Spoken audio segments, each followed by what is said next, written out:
started. I'm Eric S. Brown. I'm the editor of this anthology you see behind you, which is a tribute anthology to a classic cult movie from the 1980s called C.H.U.D, about monsters living in the sewers of New York. And to kick us off here and get started, why don't we just go down the line and let everyone say a little bit about themselves and what they've done so far. Oh my. I'm Martin Powell. You can hear me okay, I suppose, right? I don't need to use the microphone. I've been a professional writer for about 25 years. I've written for Marvel and DC and Dark Horse and kind of stuff like that there. And I'm a big fan of this kind of material. So I was very happy when Eric asked me to come on board for this. Very nice stuff. Hello, my name is Michael H. Hanson. I'm predominantly a short story writer. I've written and published about 90 short stories in science fiction, horror, and fantasy. I'm also the creator of the C.H.U.D Shared World Anthology series, which is this book in front of you here, and 5 other books and 6 anthologies being written right now. So I like dark fantasy and horror, and yeah, this was a big thrill being invited on board. I remember seeing this movie on the big screen in 1984 when I was a film major at Syracuse University. So took a lot of pointers from it, you know, things to do, things not to do. Yeah, it's, like I said, a real thrill to be on board the project. I don't want the damn thing, but thank you, thank you. I'm Dave Drake. I write science fiction and fantasy.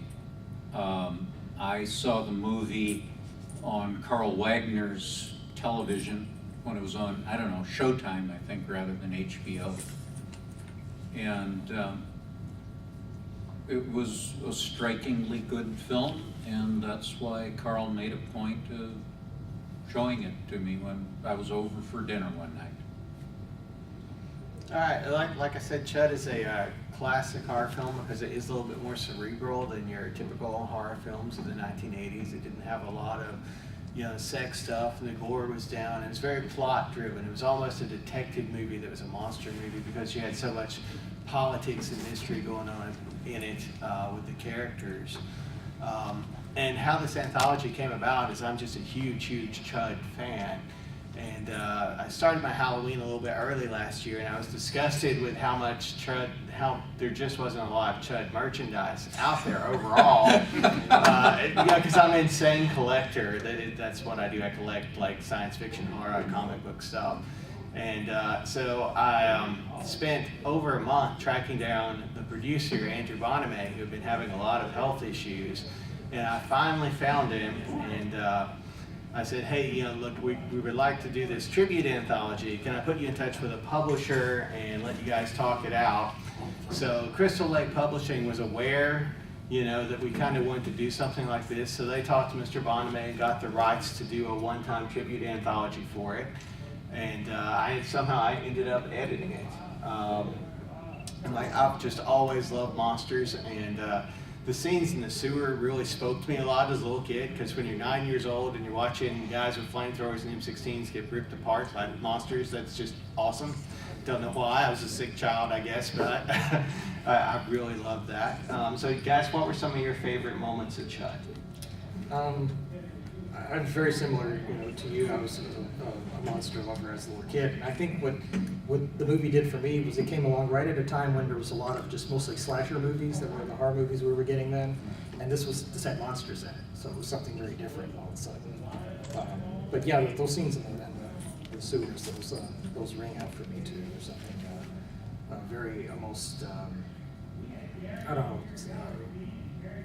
It's almost like an archetype that you're seeing. That, you know, it's something really right to me. I love their glowing eyes too, and the practical effects in it. You know, which today I'm sure if they remade the movie, they would be a lot slicker looking and probably look a little more real. Maybe, I don't know if real's the right word, but there's something about these practical effects in those days that have a charm to them. Even if they don't look real, you know they're really there, and people are reacting to a real thing. And I think that adds to it too.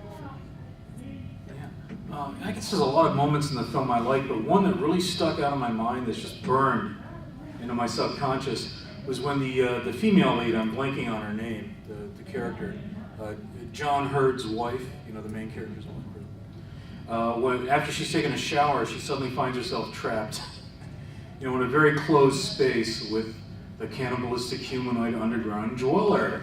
And I just thought that was perfect, the way it was lit, the way it was shot, her acting. I mean, I felt I was in a closed space and this horrible creature was there.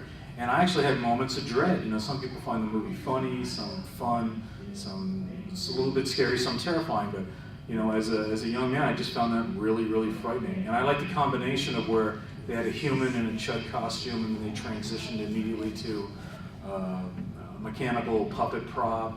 And then, of course, she cuts its head off with a saber that she somehow finds on a shelf.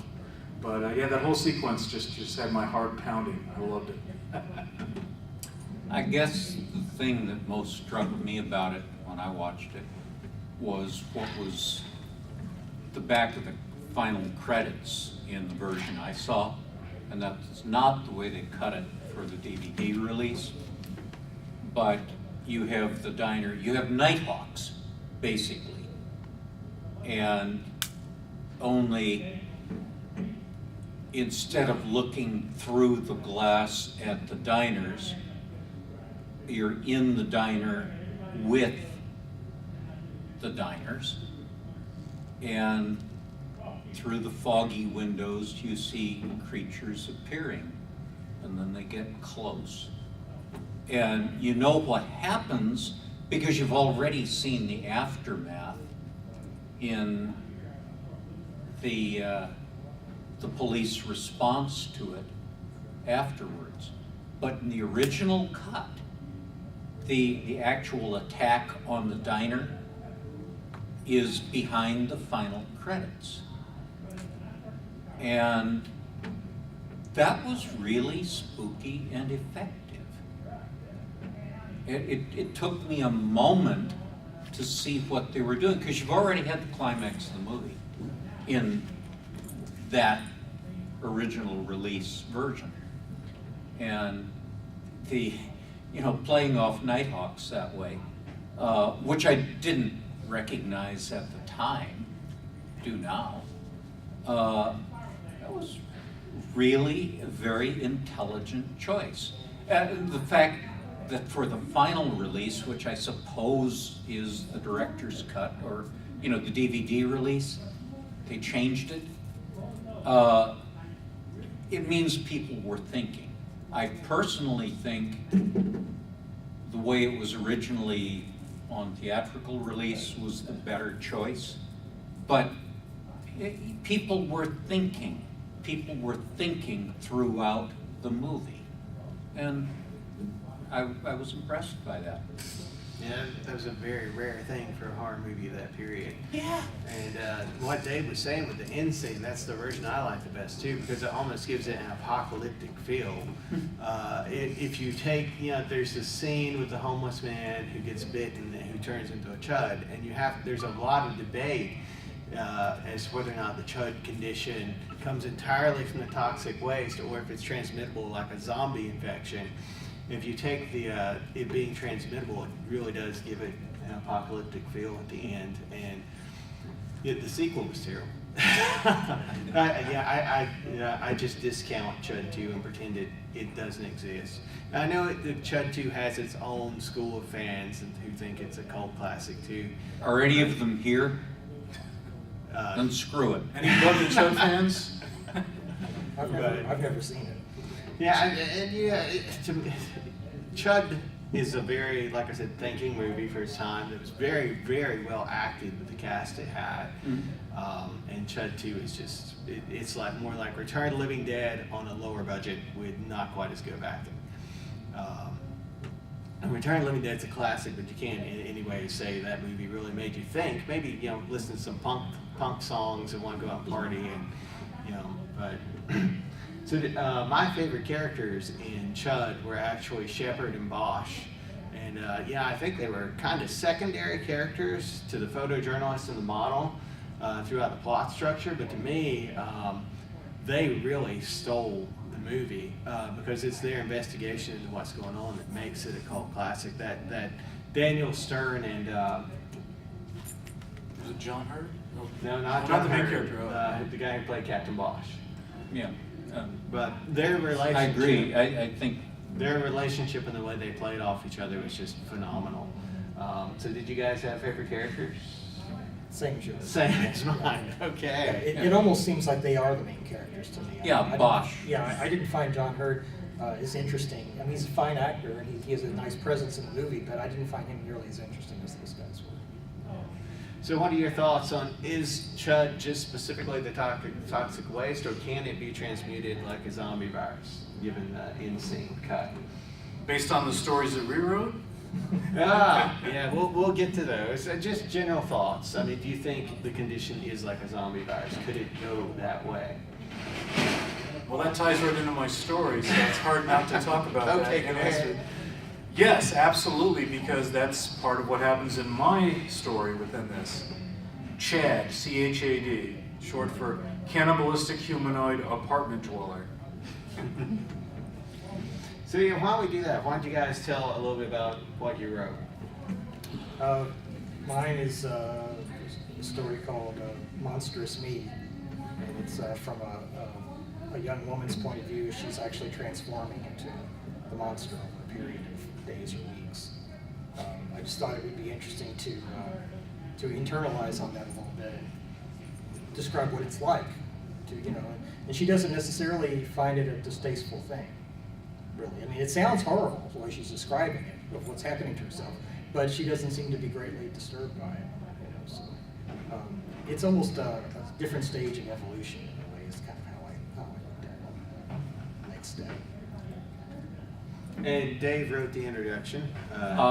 Because I did not think there was a good story to be written after the movie. I thought the movie was complete in itself, and I didn't want to copy the movie, and I didn't see anything useful that could be done that they hadn't done perfectly in that crude little gem. So I could write an introduction to it, because it was a damned impressive piece of work, but I didn't want to follow in the universe of, because I thought they'd done that. So I wrote an intro. Yeah, it's really a cult masterpiece in its own way. I mean, it's a love it or hate it film in some regards, but I mean, if you love it, you really love it. So what do you think, guys, made C.H.U.D such a cult classic that people 30-some years, over 30 years later, are still interested in? Well, it's really ahead of its time in a lot of ways. If you see what's going on now, what's popular now, I think really just bringing back the creature to the movie was the big thing for me, and what I find most people really like about it. It's not even so much the concept of the contaminant or whatever. It seems to be the fact that it's got cool monsters in it, because we hadn't had that for a while. And I think that's really, for me anyway, that's what it was. Well, I think there's a little bit of a horror romance with the idea of New York City and the New York City sewers. I kind of like that as part of the setting of the whole thing.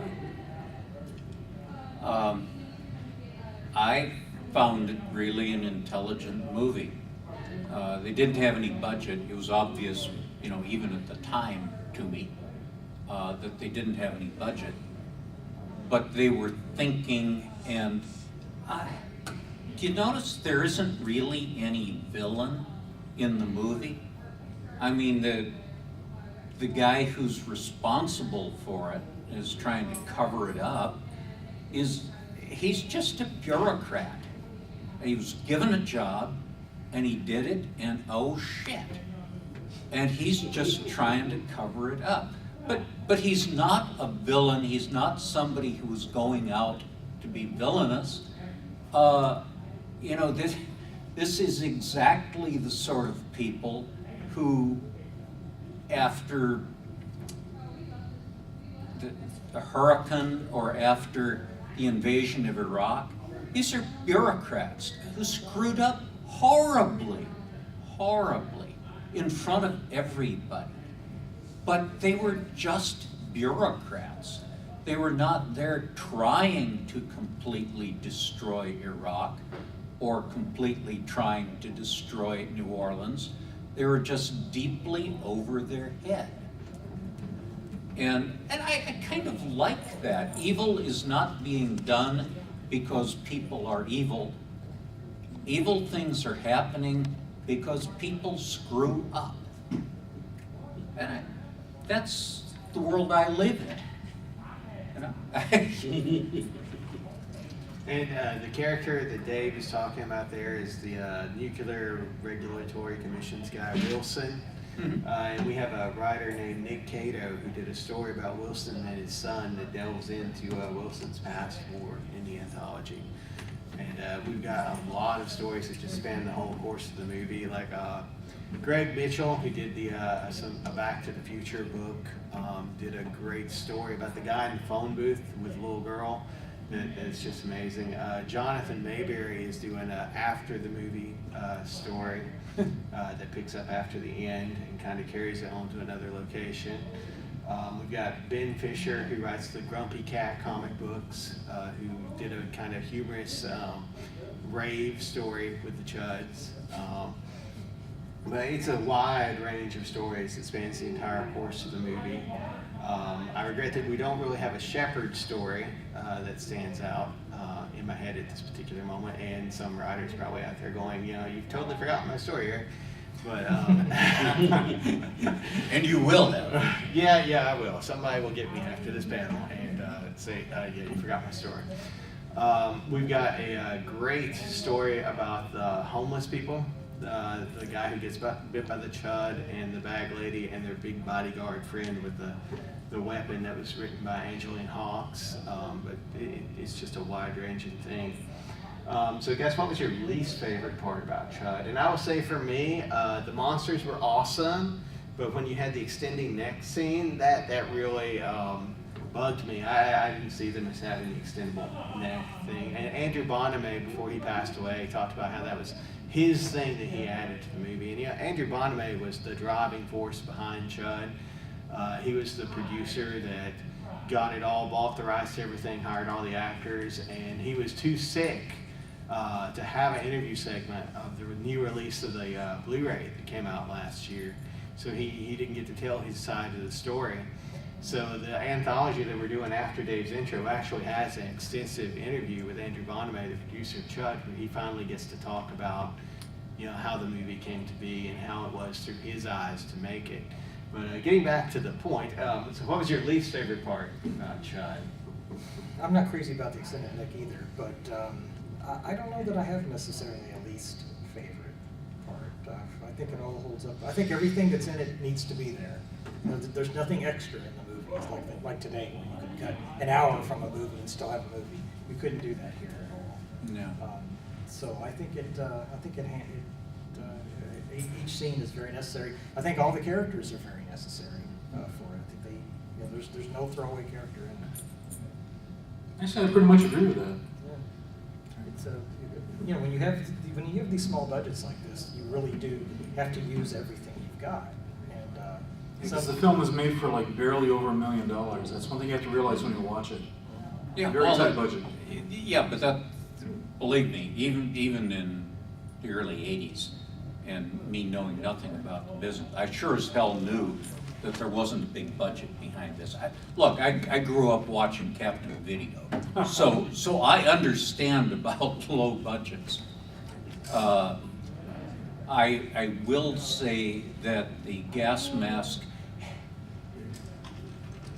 the scenes with the monsters work if you cut away quickly. And the longer you keep the camera on them, the phonier they look. But you know, I'll live with that if the movie worked. And who knows whether or not we'll ever get a remake. I think Rob Zombie tried once in the past, it didn't work out. And now that Andrew Bonamay has passed away, I mean, I just don't have any idea what's going to happen with C.H.U.D at that point. You know, I would like to see a remake. I'll be honest, as a fanboy, but I don't know that it would ever hold up to the 1984 film. If it was done today, the monsters would be cooler, but you know, for people who watched the original as a child, you know, even if with better effects, I don't know if it would hold up. And I'm not sure you can capture that chemistry that I think his name was Christopher Curry and Daniel Stern had as Bosch and Shepherd. I feel bad that my mind's blanking. This is the first panel I've ever moderated, so you'll have to forgive me. I'm a writer, not an orator. So is there anything else you guys would like to say about the Can anthology? talk about my short story a little bit? Go for it. Yeah, it's a shameless action fest. I just have to confess to that right now. It's called C.H.U.D with periods after each letter. And mine picks up right at the end of the movie. Basically, the big explosion happens, and I decide to go the direction that, say, Aliens went after the first Alien film. And there's this apartment building just a couple of blocks away from the explosion at the end of C.H.U.D. And I have a character wake up in it, and it's an apartment building full of people. And what none of them realize is that there are several intersecting things underneath that apartment building. An old abandoned subway tunnel, some old sewer lines, some old water main areas. And when the building was constructed, there was a lot of people that paid off the right people so that, construction was made above this area that was very unstable beneath the foundation. And so what I imply in my story is that when that explosion occurs, after they locked down all the man covers, it drove a whole bunch of C.H.U.D, throughout any place they could underground. And, C.H.U.D Central happens just underneath this apartment building.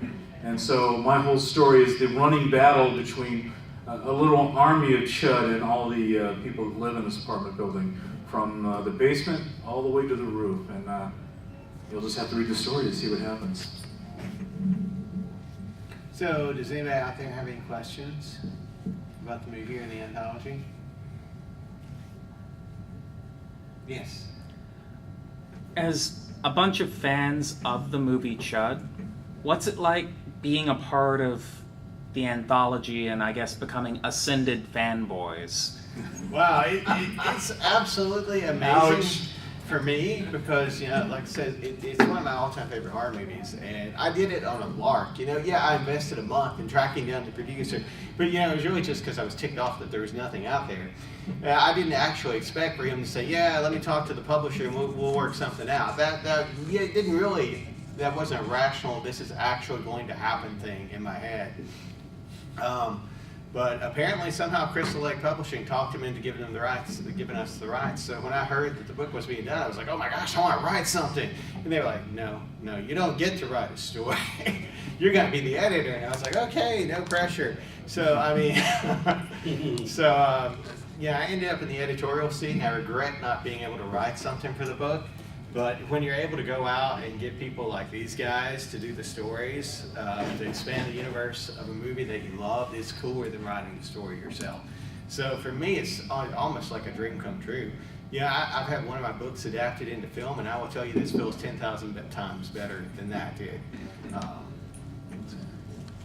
Well, Eric could tell you when he, I'm a full-time writer, so, I should say only full-time writer. But I write about 60 hours a week, and so I really didn't think I had time to do it, honestly, and it was killing me. I was just like, so at first I think I told you flat, sorry that I couldn't do it, but I thought about it a little bit more, and I started asking things more about a deadline, and started rearranging things, thinking, well, if I worked an extra hour every day this week, and did all these things, and so finally I made it work.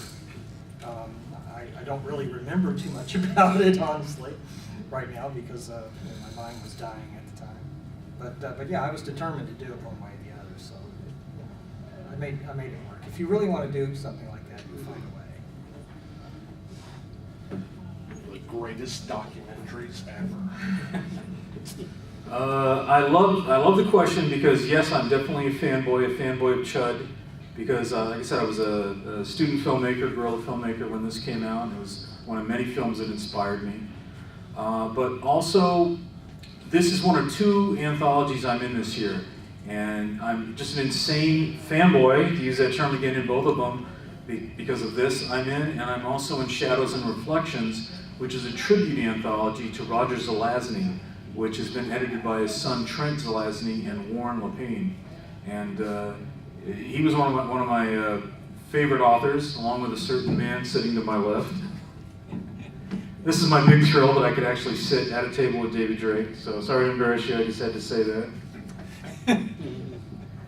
I actually spotted David at a Worldcon in '87 or '88. I was just an attendee like every other college kid, and just didn't have the courage to walk up to you. Was it a Worldcon or a World Fantasy Con? It was a Worldcon. It was held at Boscone.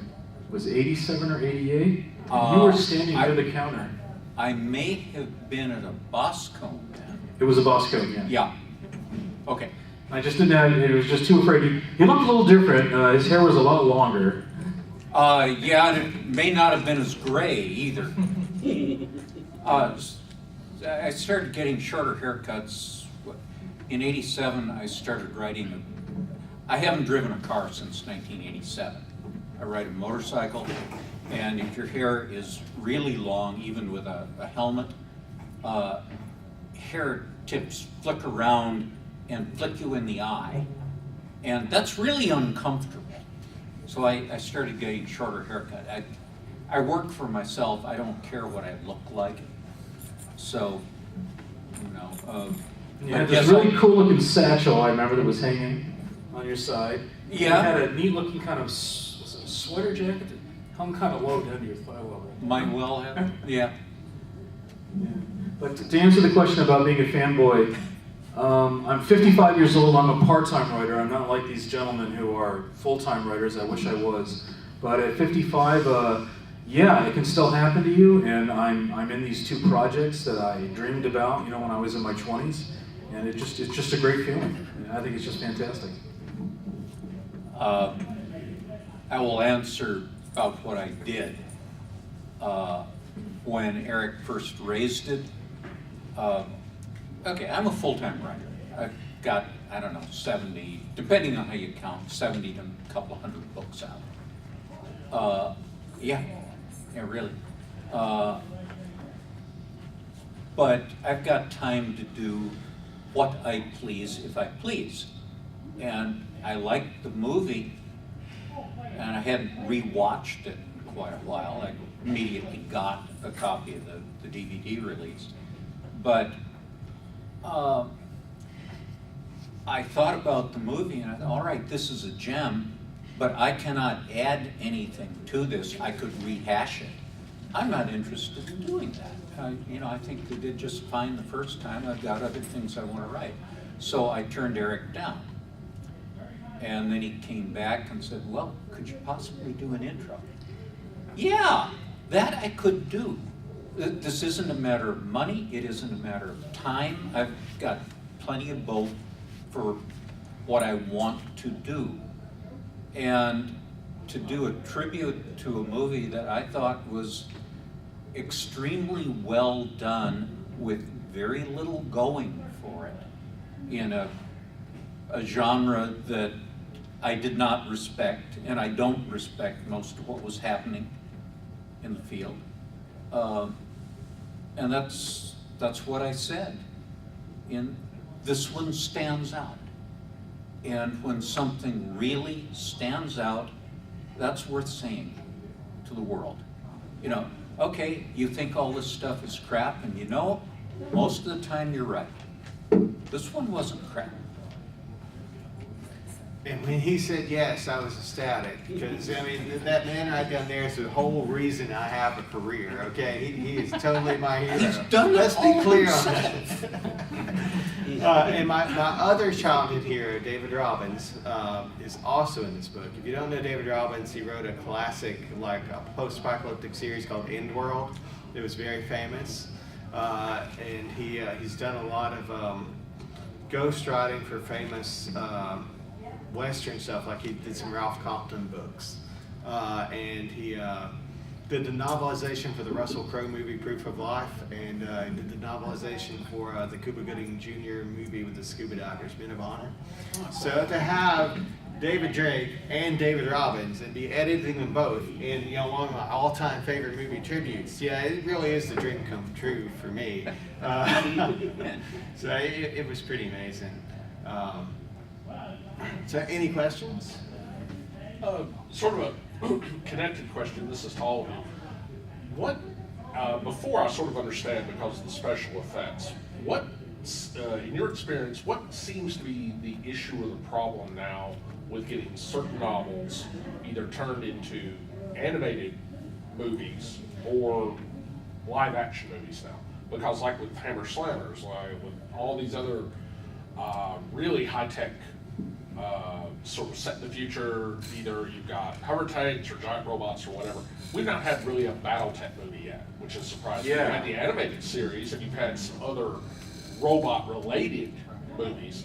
But with the, like you see with, Well, Transformers. Transformers, right. Yeah. You see with that right now, you can easily do that. Is it just they don't like the material or they don't like the philosophy, or in your experience, what seems to be the problem? Look, I've never made an effort to sell to Hollywood. They want to come to me and give me money, I'll take it, and I may not even watch the result. I'll take the money. 30 years ago, I might not have said that. Hammer Slammers was and is a lot more important to me. You know, that got my rubber back on the road back when I came back to the world in 1971, and that was very important. Well, I'm a more settled, sane person than I was in the 70s, and trust me, I'm doing a lot better. And you know, yeah, sure, you want to hand me the money, fine, but I don't like those people. I don't respect their attitudes. And yes, I will, in some cases, I really do respect their competence. Fine, but I don't need to suck up to anybody. I make plenty of money. I mean, not in Hollywood terms, plenty of money for me. My dad was an electrician, and I've just never pushed. And maybe if I'd pushed, something more could have happened. I know a couple of writers, some very good ones, John Varley being a classic example, who went to Hollywood and pushed very hard, and it bloody ruined. Utterly ruined. And I don't need that. You know, I've got a nice life. I'm not going to comment on my Hollywood experiences. I'm just going to move on and let Martin take it. I've had a few experiences. I was grateful for them for learning experiences, but you leave a bit of your soul behind. They suck your soul, they will. And it's never been something that I've really strongly pushed for either. More so 20 years ago than now, but I don't really care now. It doesn't interest me to make a movie of something. I already have the movie in my head, you know, so I don't really care what we do. I have not been approached by the devil yet, but the C.H.U.D series is available to be made as a miniseries on HBO. You just have to contact me. I'm really approachable. Yeah, I gotta say, the first thing I thought of when you put animation and C.H.U.D in the same question there was Homer Simpson's trip to New York. That is a classic C.H.U.D moment. Yeah, because C.H.U.D is actually all across pop culture. I mean, yeah, you can find it. You just references to it everywhere, and that Homer Simpson one is a big standout. Well, I can sort of understand that. You see where they've taken books and like what they did with like Some of All Fears with Tom Clancy. That movie they made had very little relation to what he actually wrote in that novel as to who the bad guys were supposed to be. Hollywood turned them into white supremacists, and this was all a big white supremacist thing. In the novel, they were these sort of dissatisfied communists that didn't want to see Russia and the United States in the Cold War without communism winning. And so, and it's like, for example, the TV series, the movie Stargate, that was ripped off of a role-playing game called Fringeworthy. They actually took some of the character names and used characters in the original movie using the same names. And I knew the author of Fringeworthy. It came out in like 1980. And he continued to publish supplements for this role-playing game until he died just a few months ago. And I was like, why did you never take this to court? And he said, I've been to half a dozen different lawyers, including what was the chief counsel in the Bahamas, who I met at random on vacation.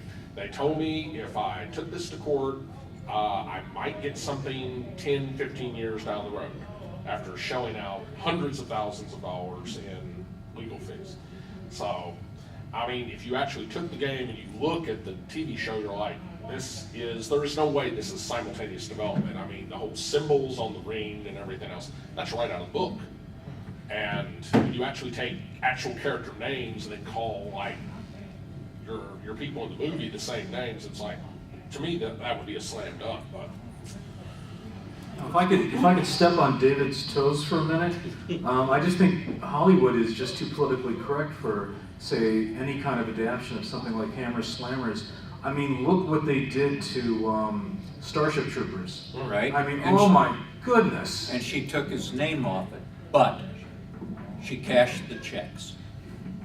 And like I say, somebody wants to give me money, I'll take the money. I write books. If somebody, and I'm very well aware that making movies is a different craft from writing books, and some people are extremely good at making movies. And I would not be, and I am not going to tell them how to make a movie. I will cash their checks. And yeah, I'm not politically correct, and the Hammer series is not politically correct. And okay, that's life. I would not do well in Hollywood. Okay, I don't go there. And if they don't come to me, then we have no problems. I think Netflix, though, could do a great miniseries with it. and I think everyone jumps to Hammer Slammers and forgets about the rest of Dave's work. Ranks of Bronze. And if you take his short stories like Hunting Ground, that would be an amazing It's a horror good story. film. I mean, that's just a classic. If you haven't read Hunting Ground, it's about a Vietnam vet who's came home. He's got a neck brace. He has a lot of problems. And he sits on this one corner every night, smoking just out in the fresh air, and all these people start disappearing in the neighborhood.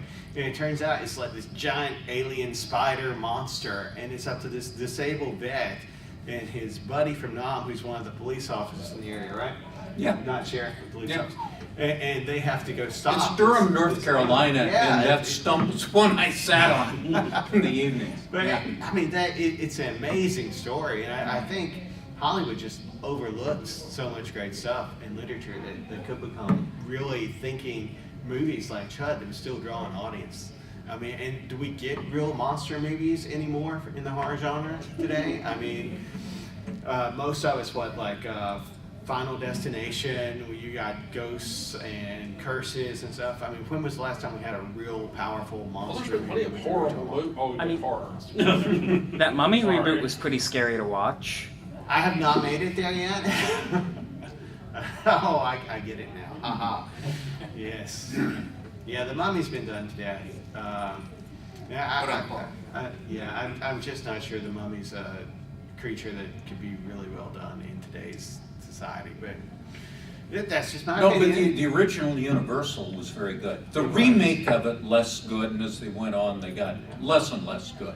But the original Universal Mummy that's always worth a rewatch. Absolutely. Boris Karloff? If it were a period piece, it could certainly work No, I today. don't But think like it doing was, a but- modern day but- Mummy story. Yeah, that's the one we're talking about. So no offense to all of the Mummy fans out there. I'm really gonna get crucified after this is over. You can come film that too. So do you guys have any other classic horror films that really speak to you that just define the genre for you? The C.H.U.D genre, or? And just in general, just any other horror films that really have poignantly affected you in your life. For me, it was the 1978 Dawn of the Dead. I realized that Night of the Living Dead created the zombie genre, but Dawn of the Dead was like the definitive zombie movie. And like C.H.U.D, it's a very cerebral work of art. I think if you watch the longest cut of it, it's going on 4 hours long. And it's not your just typical shoot 'em up thing. It's a very character-driven film, and I know it has influenced me in my zombie work every time I write a zombie thing. I'd have to say, even though I was a fan as a kid of the black and white film The Thing, and I really loved it as a kid watching it on TV, As a filmmaker and a college student, when I saw John Carpenter's The Thing, it just blew me away. I mean, I just couldn't understand why this wasn't like the biggest hit of the year. I love that film. It gave me nightmares for about a week, and John Carpenter's The Thing, just amazing. A much better adaptation of the original short story. Are You There? Who Who Goes There? Yeah. Who Goes There by I'm blanking. John W. Campbell. John W. Campbell, just a great short story. Under his wife's, Dawn A. Stewart. His wife was Donna Stewart. And my answer would probably be the original Terminator movie. Ooh. You know, not they had better special effects and all that on the later stuff, but the original Terminator really worked. It was tight, it had a real story, it had real characters. It was not about no, there was something really there, and that worked for me. No. For me, it would have been probably the Universal monster movies. Yeah. Boris Karloff, Lon Chaney Jr., those Bela Lugosi. Mhm. And then as I got a little older, the first Frankenstein movie I ever saw was Bride of Frankenstein, which is the best one ever That's made. probably the best one. Yeah. and Totally. it just has everything's there, you know. But as I got older in my teens, I started to discover the Hammer movies, which were started off as kind of remakes, but they kind of went in their own way. And sometimes, I mean, I love the Universal horror movies, but sometimes Hammer did it better. The Devil's Bride is a Yes. first-rate movie, period. Richard Matheson's script and so forth is wonderful. And you know that's from the Dennis Wheatley novel To the Devil a Daughter. That one really worked, yeah.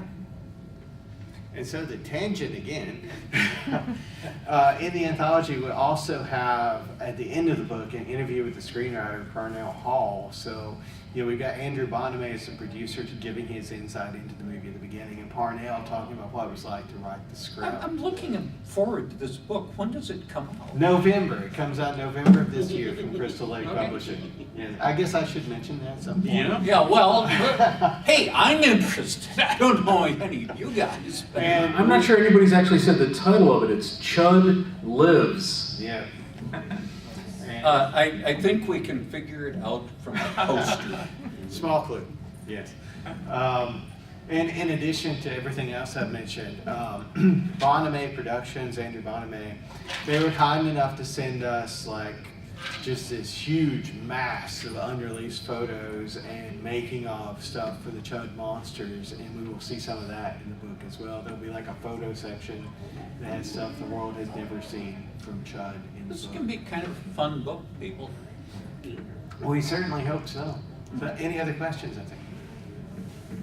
Will it be in hardcover or? It's just going to be a paperback and Kindle. In your Okay. dreams. With gold gilded edges. Yeah, and of course a 4-edge book. So when you flip through it under the gold, you'll have a scene of the monster reaching up under the. Yes, of course. So bookmark, you know. Yeah, we have one of the photos that's unreleased that they sent us is the actual post-production poster before the original poster that's going to be in the book. And it actually hung in their offices when they were filming C.H.U.D right after they finished the principal shooting. So that's kind of a cool little piece. Will that be a color insert? The poster itself is black and white. Oh, okay. Yeah, it just hung in their offices. It was like what they worked up before they went to the iconic one with the monster coming out of the sewer. And we also have an interview with one of the cops, not the 2 diner cops, but one of the cops from the big street scene. He was just a bit actor, and that's not actually going to be in the book. It's going to be in some of the web promos for the book, but we'll have him telling the story of what it was like to work with John Goodman and the other people in the movie. Yeah, and if you didn't know, John Goodman's one of the diner cops Yeah. at the end. So The other diner cop, somebody famous also, isn't it? This guy? Yeah. He's a well-known actor. He's a character actor. Yeah, I just can't Yeah, remember. but I mean, his name. it's a real name. Yeah. Look, I'm not a movie person, but when I saw, Yeah, that's where they were. Who's that guy? And as I say, that was the scene that really made it, particularly for me. I read that in, so I'm actually not just stating something that I knew at the time, but that I read in a review later. The movie's packed with people who were successful Broadway actors. Oh. You know, they didn't have a lot of experience, you know, acting in movies, but they'd all been on stage in a number of different plays. And they had 15 minutes free that day. Basically, yeah. Yeah. And looking at the poster, I thought of another big name writer I need to mention. Someone help me if I pronounce his correct name wrong. Tim Wagoner, who's done books for the Supernatural television series and Resident Evil and many franchises. In fact, he just did the novelization of the new Kingsman movie that's coming out. So Tim was also another great guy to get in the book. And he actually did a story with the diner cops that leads up to that scene. So it's kind of cool because you get to see a lot more of what happened in that scene before the C.H.U.D come busting through the window. So That's always one thing, and I realize why they can't do it in Hollywood. They've done this a lot, Living Dead. I noticed they even did it in C.H.U.D, even when I saw it as a teenager, because they did that whole monologue on the radio saying, we've investigated this, and there's nothing going on. It's like, well, I got a police captain, nobody else witnessed, I guess you killed them, or something, so that nobody can testify. I was thinking, how many diners of people and police do you lose before you realize there's something going on here? Because it's like, okay, you heard gunshots, and when the credits started rolling, they're gonna find a whole place smeared with blood again, probably bits of flesh, and gonna go, meh, gas explosion. It's like, after that happens 2 or 3 times, I always wanna see movie or TV shows where they do some type of rational follow-up.